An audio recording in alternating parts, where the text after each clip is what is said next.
niile ndị lapụ reality na-echezi shadow mmiri enwelo maazị dibịa na odogwu akataka na ụmụ dibịa si nọ n'ala Igbo anyị. You understand me? They leave reality and start chasing shadow. Fa na-agwa gọọmenti of Anambra steeti ka abịa nyefe BB Naija ka fa na ndị pastọ na ndị reverend fathers bịa ma aka ya bụ ndị amụma aba. Do you understand what I'm saying? So if unu na-akọ kịta na bụ Anambra State gọọmenti lapụ ifefa suppose ị na-eche ka a esi wee nye mụ na gị na-abụ steady electricity, nye mụ na gị na-abụ ezigbo ụzọ, nye mụ na gị na-abụ security, nye mụ na gị na-abụ good standard hospital, nye mụ na gị na-abụ good educational system. Rụọla anyị isi weji rụọ ma walkway, arụcha ụzọ arụọ walkway ebe ndị mmadụ ga na-aga. Do you understand what I'm saying? Anambra State gọọmenti hapụ nnọọ ife a suppose ịrụrụ mụ na gị na-abụ suppose ị na-aka kredikiri ife a ga-eme ka e transform Anambra State ka ọ dị ka Canada, ka ọ dị ka Dubai, ka ọ dị ka Singapore. Bịa organize unu ebe unu ga-abịa ma aka. Eche m nọ spiritual something ka unu na-eme. Unu suppose fight bụ monso spiritually. Mmiri enwe n'ọya ugiri gị jụọ eze nwaanyị sọbalị nya ngwa gị location Ebube monso ijekwu Ebube monso spiritually.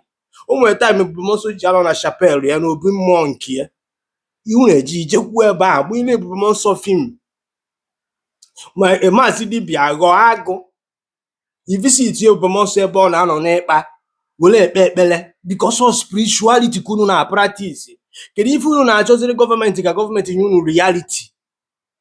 Unu suppose fight onye na-achụ unu spiritual. Do you understand?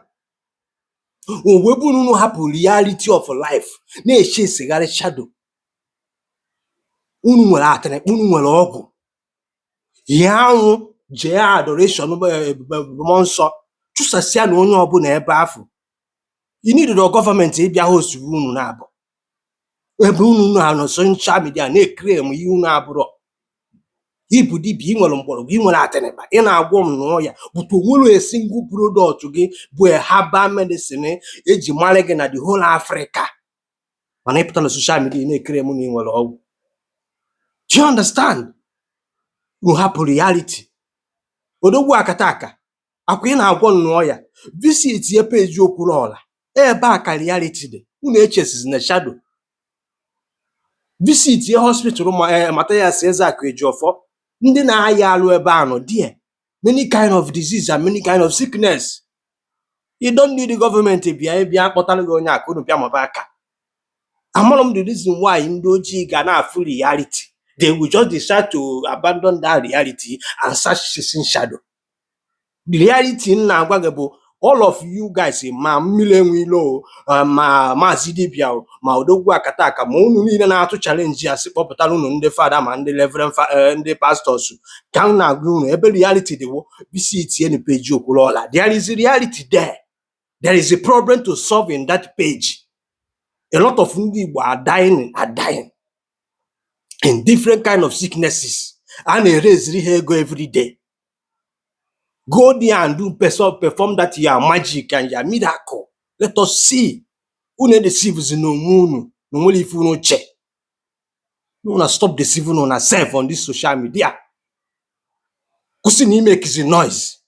Na onye nwere ife adịghị make noise. Do you understand? Unu na-asị Ebube monso nke Ebube monso akwa spiritual ka unu na practice. When spiritual afọ fight Ebube monso. Let me tell you something. I'm not here to support Ebube monso, but because unu na-ebe ofufe. Ebube monso nọ n'ụka wole eme nke ya. Unu n'ọkwa na omenala na-eme nke unu na-eme.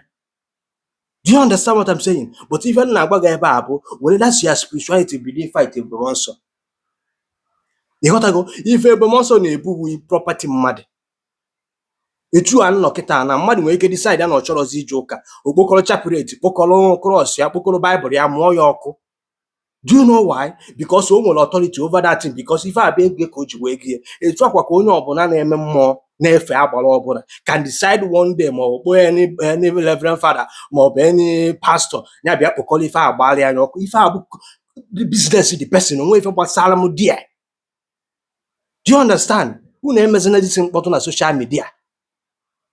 unu feel that unu nwere power were na that power ahụ unu nwere visit Ebube Monso gbanyelu na Ebube Monso film. You don't need the government to do that because spiritual ka unu na-ekwu maka ya na unu nwere power. Do you understand? Iyo ugide gị gwa anyị jụọ mmụọ gafọ Ebube Monso nọ. Get time o ji anọ na chapel, go and visit him there. Get time o ji abịa ịkpa agụ, go there and visit him. Challenge ya spiritually. Unu lapụrụ reality na-echere anyị ncha niile unu na-achọ na-echesigharị shadow.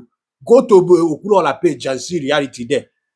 Go to Matthias Ezeaku Ejiofor hospital, you see reality there. Go to Bolonu hospital and see reality. Because all ife anụ unu na-eme ndị be anyị ka ndị ụka na-emekwa ndị be anyị otinye anya afọ ụzọ. Onye ụka ya pụta gwa gị na Jizọs na-agwọ ya. Nwa dibịa pụta ọ na-agwa gị na eze nwaanyị Sọbalị na-agwọ ya, na-enye ego na-enye nwa. What is the difference? So what is all this noise all about? Isi na ị nwere ihe ọgwụ atenịkpa nwa ọgwụ welie efesi odumeje welie efesi ndị ụka ime emezina isi mkpọtụ na soshal midia. Kenekwenu m unu.